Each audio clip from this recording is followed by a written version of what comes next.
राधे राधे। आप लोगों को वट सावित्री की बहुत बहुत शुभकामनाएं। वट सावित्री के दिन जो सुहागिन औरतें होती हैं वो बड़ की पूजा करते हैं, सत्यवान सावित्री की पूजा करती हैं और बड़ के पेड़ की परिक्रमा करती हैं और अपने लंबे सुहाग के लिए उनसे प्रार्थना करती हैं। तो मैं आप लोगों को वट सावित्री के दिन सुनी जाने वाली सावित्री और सत्यवान की कहानी सुनाती हूँ। बोलते हैं एक राजा थे अश्वपति, उनकी कोई संतान नहीं थी। तो उन्होंने बहुत सारे धर्म किए, यज्ञ किए। उसके उपरांत उनको एक तेजस्वी कन्या उत्पन्न हुई जिसका नाम हुआ सावित्री। सावित्री धीरे धीरे बड़ी होने लग गई और विवाह के योग्य हो गई।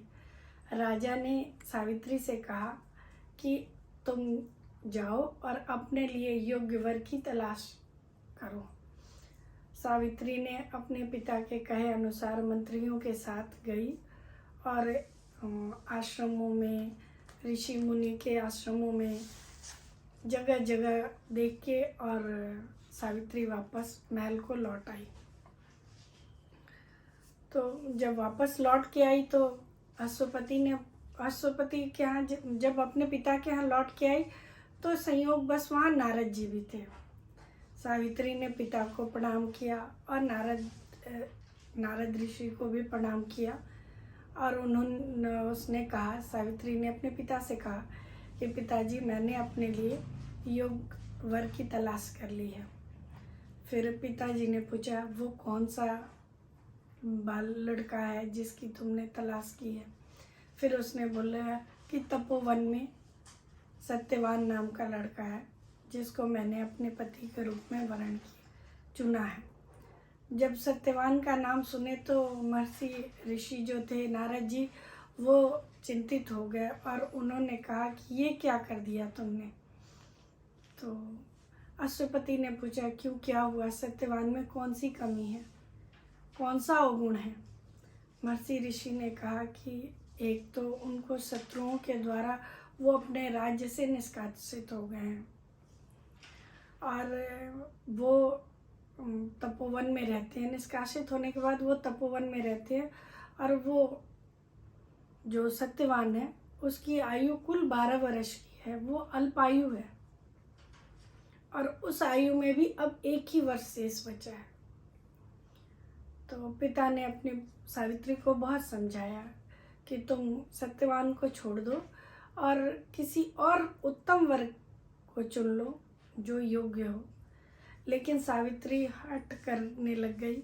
सावित्री जिद पे अड़ गई कि मैंने विवाह सत्यवान से ही करना है, जो भी होगा वो देखा जाएगा, लेकिन मैंने सत्यवान से ही विवाह करना है।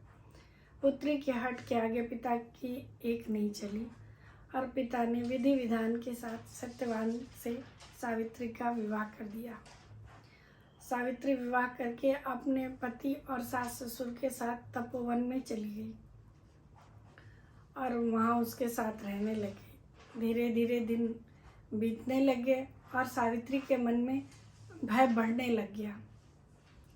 जब सत्यवान का दिन खत्म होने लग गया, 4 दिन शेष रह गए थे, तो सावित्री 4 दिन पहले से ही व्रत रहने लग गई।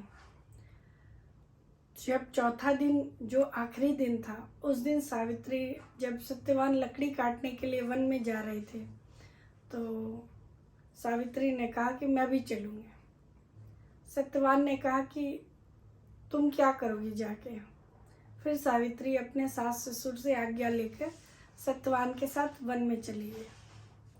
सत्यवान जैसे ही पेड़ पे चढ़े लकड़ी काटने के लिए, उनके सर में भयंकर असहनीय पीड़ा हुई और वो पेड़ से नीचे उतर आए। सावित्री को समझ आ गया कि इनका अंतिम समय निकट आ गया है।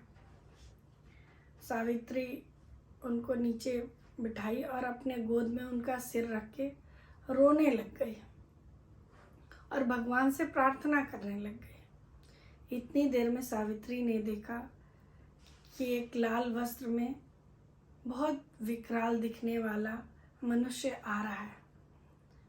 सावित्री ने उनसे हाथ जोड़ के पूछा, महाराज आप कौन हो? उन्होंने बोला, मैं यमराज हूँ। कहते, आप यहाँ क्यों आए हो? कहते, मैं तुम्हारे पति का प्राण हरने आया हूँ। सावित्री ने कहा कि आमतौर पे तो जो प्राण ले जाते हैं वो आपके जो गण हैं, वो लोग जो आपके दूत हैं वो लोग लेके जाते हैं, फिर आप क्यों? तो यमराज ने कहा कि ये बहुत ही धर्मात्मा और गुणवान व्यक्ति है, इसलिए इसके प्राण को हरने के लिए मुझे आना पड़ा। इतना कह के यमराज ने सत्यवान के प्राण को ले लिया, हर लिया, और वो चलने लग गया और वो दक्षिण के दिशा में जाने लग गया। तो जब वो यमराज चलने लग गए तो सावित्री भी उनके साथ साथ चल ली। जब सावित्री साथ साथ चलने लगी तो कुछ दूर चले तो यमराज ने कहा कि सावित्री तुम मेरे पीछे पीछे क्यों आ रही हो? सावित्री ने कहा, जहाँ मेरे पति जाएंगे वहाँ मैं भी जाऊंगी। यमराज थोड़ी दूर आगे चले तो सावित्री से कहा कि अच्छा, तुम अपने पति के प्राण के अलावा कोई भी वर मांग लो, मैं तुम्हें दे दूंगा। सावित्री ने पहला वर मांगा। चूँकि उस सावित्री के जो सास ससुर थे वो जन्मान अंधे थे, उनको दिखाई नहीं देता था। तो उसने बोला कि यमराज से कि महाराज आप मेरे सास ससुर के नेत्रों की ज्योति वापस दे दो। यमराज ने तथास्तु कह दिया और फिर आगे चलने लगे। सावित्री फिर पीछे पीछे चलने लगे। तो यमराज ने कहा, अच्छा ठीक है, तुम एक और वर मांग लो। सावित्री ने कहा कि महाराज जो मेरे सास ससुर का पुराना राज्य है वो वापस उन्हें मिल जाए। यमराज ने फिर तथास्तु कह दिया। फिर आगे बढ़ने लगे। फिर सावित्री साथ में चलने लग गई। यमराज ने कहा, तुम कोई एक और वर मांग लो। तो सावित्री ने हाथ जोड़ के कहा कि मेरे पिता 100 पुत्रों के पिता बने। यमराज ने कहा तथास्तु। फिर यमराज तथास्तु कह के आगे बढ़ने लग गया। तो सावित्री को बोले, अब तुम लौट जाओ बेटी। सावित्री नहीं मानी, फिर उनके साथ चलने लग गए। तो यमराज कुछ दूर चले तो उन्होंने बोला कि तुम एक और वर मांग लो, लेकिन अपने पति के प्राण को छोड़ के।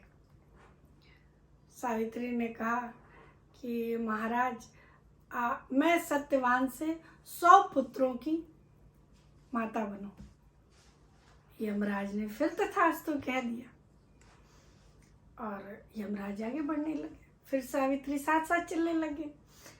तो यमराज ने कहा कि तुम्हारे जितने भी वर थे मैंने तुम्हारे मन वांछित फल दे दिए, अब तुम पीछे पीछे क्यों चल रही हो? तो कहती है कि महाराज आपने आशीर्वाद तो दिया कि मैं सत्यवान के 100 पुत्रों की माता बनूं, लेकिन बिना सत्यवान के मैं कैसे 100 पुत्रों की माता बनूंगी सत्यवान के? अब यमराज तो उलझन में फंस गए। फिर उन्होंने कहा कि तुम्हारे पतिव्रत धर्म से मैं बहुत खुश हूँ और मैं सत्यवान के प्राण को वापस देता हूँ। सत्यवान ने सत्यवान के प्राण को वापस कर दिया और सावित्री के पतिव्रत धर्म से खुश होकर उन्होंने उसको आशीर्वाद दिया कि तुम्हारी ये कथा युगों युगों तक कही जाएगी और सुनी जाएगी बहुत निष्ठा के साथ।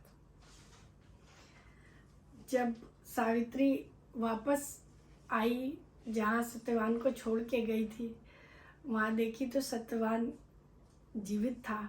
वो लौट के फिर आश्रम अपनी कुटिया आई तो वहाँ देखा उसके सास ससुर के नेत्रों की ज्योति आ गई थी, उन्हें अपना पुनः राज्य मिल गया था।